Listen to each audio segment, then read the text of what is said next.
I'm sure you've all seen the meme of this image in which the question is posed, what opinion do you have that will get this kind of a reaction? Which is meant to invite our most controversial hot takes because we apparently don't have enough of those on social media.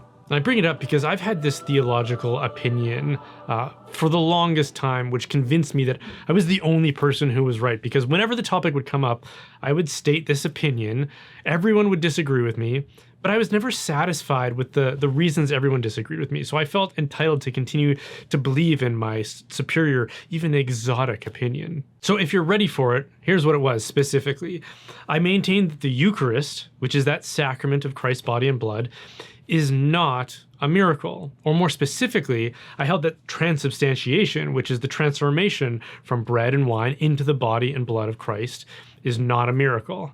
And whenever I'd said this, people would get indignant as if its miraculous nature was just self-evident. Like, how could you possibly question that? But based on those conversations, I always took from most Catholics that they believe basically anything that has a supernatural component to it is a miracle. And of course, all sacraments involve some act of God's merciful action and the communication of grace, so they would all be miracles by that standard. But that logic invites us to go much further than that, at least that's what I thought. Because every human being is a soul that has been infused with the divine image and could be thought of as something like a walking miracle. And if you admit that, then you seem to be on a track that will allow that everything exists because God is making it so, which is true, and therefore everything is a miracle. But if you think that everything is a miracle, then really nothing is a miracle. You lose all distinction between those rare and exceptional interventions of God and all other events that happen at every moment. You lose the understanding that God created nature to have a certain order and intelligibility to it, that without exceptional intervention, it will behave in predictable and patterned ways. Whereas miracles are events outside of the natural patterns because of God's interference with them. So if that very broad definition of miracles allows too much, I would say that my definition, or maybe my understanding of the Church's definition, was too narrow, which is why I held that transubstantiation does not qualify, because the Church teaches that a miracle is an event beyond the natural order. Yeah, that's obvious enough. It's performed by God, yes, but as a sign of divine action. So it's a specific kind of action by God that exceeds the natural order, but that last part was the key for me. There's a purpose to miracles. It's not just God playing around in the sandbox of his own creation just to amuse himself. God performs miracles for a reason, which is to convince us of his presence or his participation in some situation. They are proofs of his revelation. So they encourage faith, and for good reason, because if someone comes along to you and says, I'm a prophet of God, are you just going to take them at their word for it? I hope not. If someone is going to make a claim like that, it's perfectly reasonable for us to expect some sort of sign that confirms this claim. And God, affirming that this is an appropriate level of skepticism, responds according to that need with miracles. This is the reason Jesus performed miracles, to confirm his divinity, to show that he was either anointed by God in such a way that God would provide the necessary proof, or that he was God himself and able to do things that only God can do. It's also why failed prophecies or prophets who couldn't do or perform miracles should be disregarded. Joseph Smith and Muhammad come to mind here. Strangely enough, this kind of thing goes on with modern science as well. We are expected to trust the science, right? Which is a question of faith. That's what trust is. If something was proven to you, you wouldn't have to trust it. You would just know that it works. But rarely is the science ever directly proven to us. Take, for example, the existence of atoms. You believe atoms exist, right? Of course you do. Everyone does. The people in lab coats told us that they exist. But have you ever seen an atom yourself? Has it ever been shown to you? You might have seen diagrams of atoms, but those diagrams are not pictures of actual atoms, and in reality, they're just analogous to what is meant by atoms, but that's not anything like what they look like. In fact, we don't know what they look like. It's not like someone has ever used a microscope to see one. So how can we be confident that scientists actually know what they're talking about? What good reason do we have to trust the science or believe the scientists? Well, here's the answer.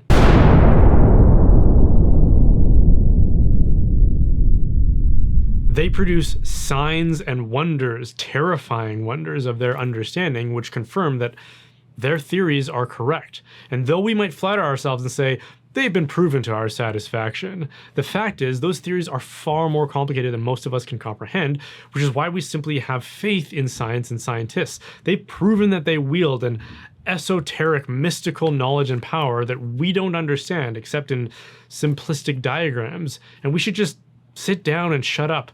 That's what trusting science means. Miracles serve the same purpose. They demonstrate that the source of the miracles is someone who can be trusted because God is operating through them and their claims to divine appointment are true. Vatican I says it like this: in order that the obedience of our faith might be in accordance with reason, God has willed that to the internal aids of the Holy Spirit there should be joined external proofs of his revelation, namely divine facts, and especially miracles and prophecies. So it reassures us that our obedience and our faith to the one claiming divine authority is in accordance with reason, coming from our own experience, because we are witnesses of the miracles. That's the purpose of miracles. They give confidence to faith or inspire faith where it didn't already exist. So based on all of that, my thinking would go, how does the Eucharist do this? The Eucharist is a sign, but it's not a wonder. Like, imagine seeing a paralytic healed or a corpse that has been decaying for 3 days brought back to life.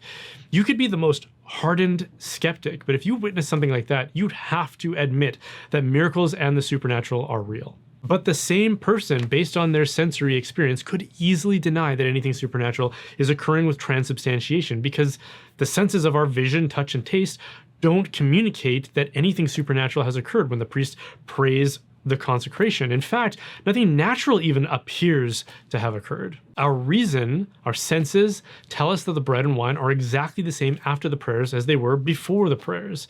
So based on that, I've always held that transubstantiation isn't a miracle because it doesn't inspire faith. Unlike Eucharistic miracles, in which the host visibly transforms into flesh or the wine visibly becomes blood. And by the way, Eucharistic miracles may be rare, but they are insanely well documented. And what's even more insane about many of these alleged miracles is that those same specimens that were transformed, in these cases the consecrated hosts, have undergone extensive laboratory analysis, which have left researchers dumbfounded by the fact that multiple details about the specimens make them impossible to explain naturally. For example, one of the most famous is the miracle of Lanciano, Italy, which comes from the 8th century. In 1981, so over 1,000 years later, the host was examined by a Dr. Edoardo Inoli, who found that the sample is from a human heart with intact muscle tissue. The blood is type AB, the same found in all other Eucharistic miracles, as well as on the Shroud of Turin, and despite centuries of exposure and no preservatives, the sample showed no decay. In 1996, in Buenos Aires, a consecrated host transformed into bloody flesh after being placed in holy water to be dissolved.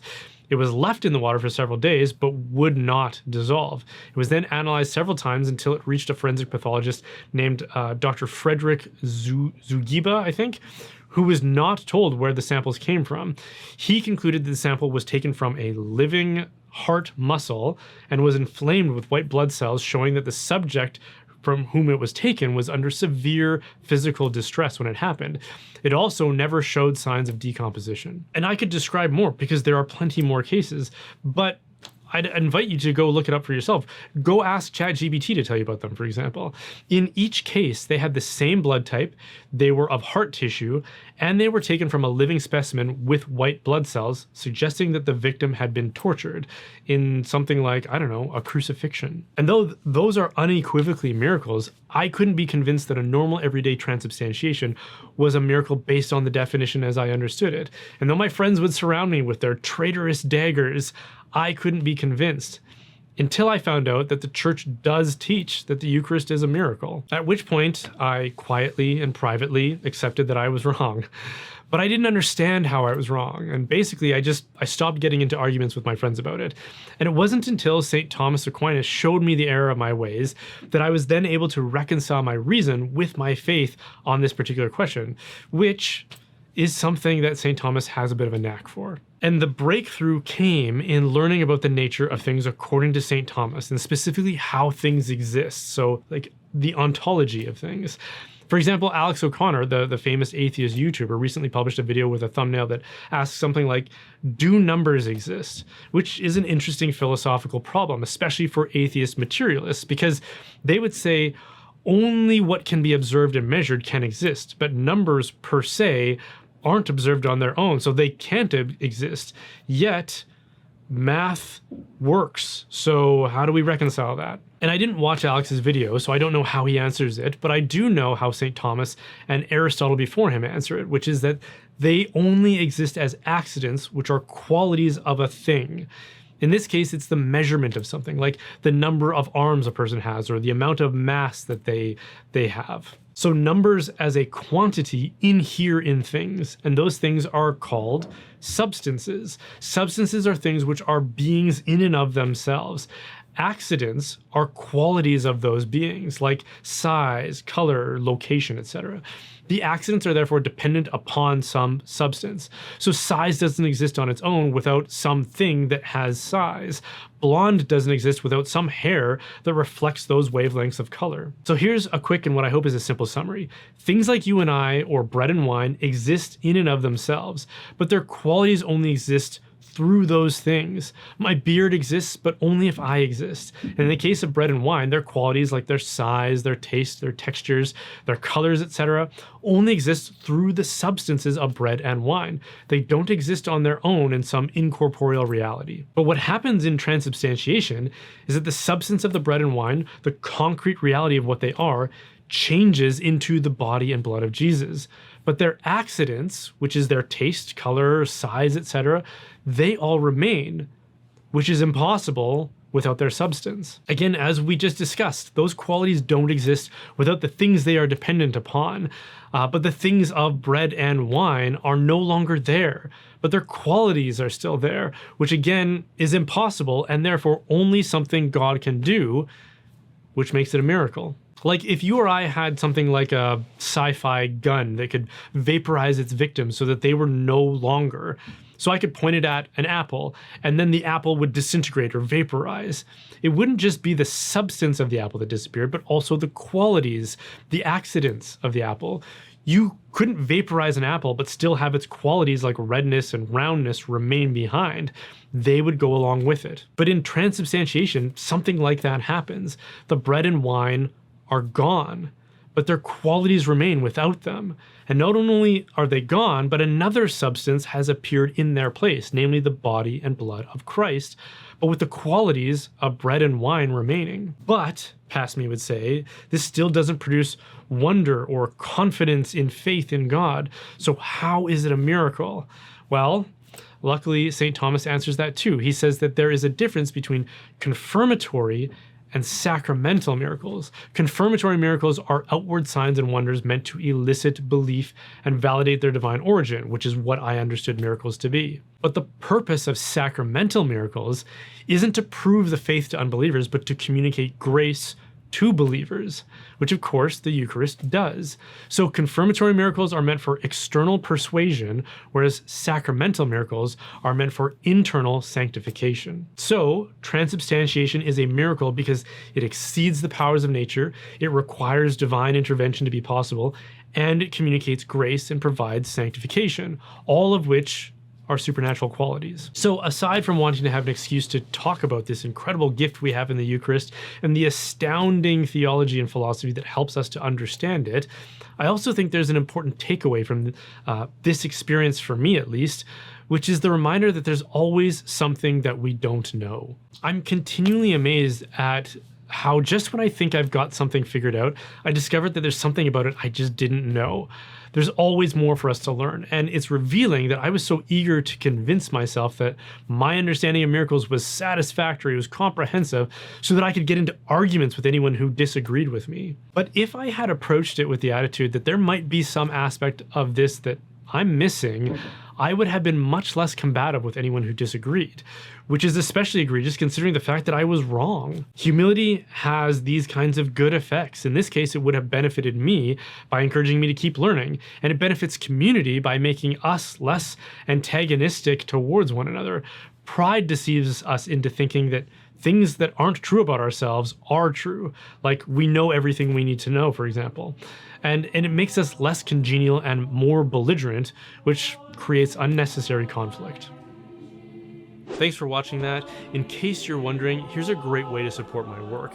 So if you're moving or buying or selling real estate, contact Real Estate for Life. They have 1,400 experienced faith-based agents in Canada and the USA, and finding a home isn't something to take lightly, which is why you want to have an advocate who understands your values. So if you're moving to a place like Alberta, where I live, or Texas, or anywhere Catholics are moving to, contact realestateforlife.org. That's realestateforlife.org.